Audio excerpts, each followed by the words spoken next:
Hello, my friend. Welcome to another episode of The Relief Report. I'm your digestive dietitian, Stephanie Clairmont, and in this episode, we are going to talk all about kombucha and if it's good for digestive health or if it's not so good for digestive health. Now, in this show, it's all about you and helping you identify your unique triggers because you are different from everyone else out there and what's contributing and causing your gas, bloating, abdominal discomfort, pain, diarrhea, or constipation, anything related to IBS or IBD or digestive disorders is different from anyone else out there. We don't believe in food lists or learning from a book. We learn from customizing an approach for you and you bringing awareness to your body and what you're putting inside of it. So today, let's talk about kombucha. What is it? Is it good for us? Is it not? If you see me glancing at my computer, I do have my notes on there to make sure that I stay on track. So the first thing is kombucha. If you're not sure what it is, but you've seen it all around the grocery stores, the gas stations, everywhere you can buy a beverage.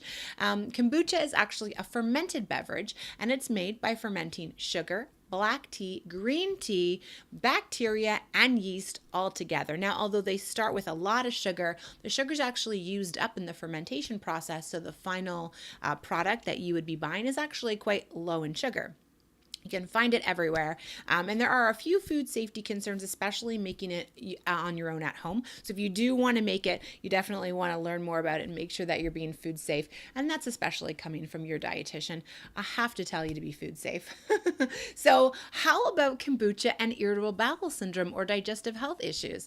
There actually are a few little studies on IBS and kombucha, and it's shown to possibly improve digestion. Now, according to the Journal of Chemistry, kombucha can act as a laxative to promote proper digestion. Now, this can be helpful for those that are dealing with slow-moving bowels, so you're dealing with constipation more often than diarrhea or quick bowels or loose stool. For those of us with diarrhea or loose stools, and if that's your symptom of IBS or of digestive health issues, kombucha might still be a benefit, but you still want to be mindful, and I'll get to that in a second, of how to actually start having kombucha in your diet. Now, there are some studies that have also been carried out to show that kombucha has antimicrobial properties, and what this means is that it can prevent the growth of certain harmful bacteria in our body. I go way more into depth on this in the stephanieclairmont.com website in this post on kombucha. So if you want to learn more about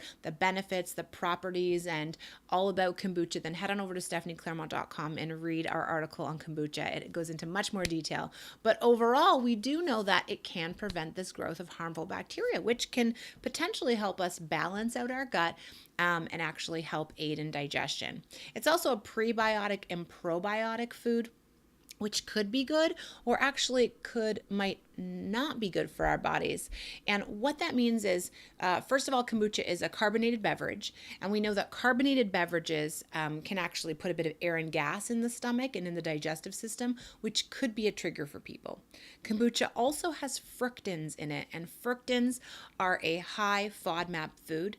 FODMAPs are potential triggers for many of us. Now, I say potential because there is no fact of the matter that this causes issues in you and every single person on the planet.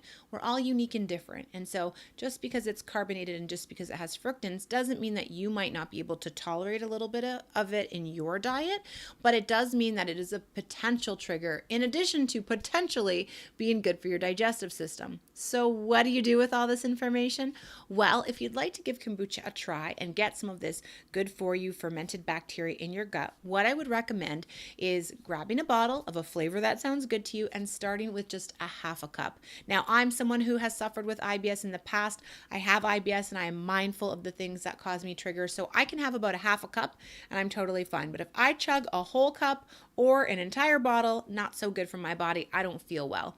We're all unique and different, but you might be able to tolerate a little bit of kombucha. So next time you're out, grab a bottle, grab a half a cup of it and see how you do. Just like introducing any foods, as I teach all of my clients in the Clarity program and as I teach you here, remember to be mindful. Remember, food can affect you for up to 48 hours. And so when you're introducing something, to be really thoughtful about that. Now, if you need any more help identifying your unique personal triggers, then download my free trigger checklist, and I'll give you a whole list of triggers and a process to get you started to identify those triggers and get clear, so you can know what to eat, what not to eat, and how to live your normal, beautiful life without dealing with any kind of digestive health issues. I know you can get there. I'm here to help. If you need anything, send us an email at info@stephanieclairmont.com, shoot us a personal message, or comment right around this video. We would be happy to help you out. All right, my friend, I hope you have a great day, and I'll see you again real soon. Bye for now.